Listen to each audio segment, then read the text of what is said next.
యెహెజ్కేలు ఎలా ఉన్నాడు అంటే ఆత్మ వశములో ఉన్నాడు.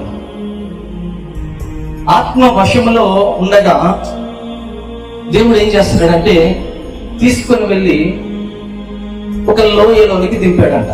దేవుడు ఆశిస్తున్నది దేవుని బిడ్డలు దేని వశంలో ఉండాలి అంటే ఆత్మ వశంలో ఉండాలి.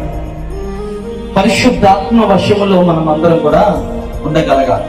ఇక్కడ యెహెజ్కేలు ఆత్మ వశములో ఉండగా ఆయన ఏం చేస్తాడంటే ఒక లోయలోనికి తీసుకువెళ్ళి దింపాడంట. దేవుడు దినాన ఈ వాక్యాన్ని నాకు జ్ఞాపకం చేసినప్పుడు క్రైస్తవులు ఎవరు కూడా దేని వశములో ఉండడానికి వీల్లేదు, శరీర వశములో ఉండడానికి వీల్లేదు, మనుషుని జ్ఞానపు వశములో ఉండడానికి వీల్లేదు, పరిస్థితుల వశములో ఉండడానికి వీల్లేదు, వ్యాధుల వశములో ఉండడానికి వీల్లేదు, ధనము వశములో ఉండడానికి వీల్లేదు.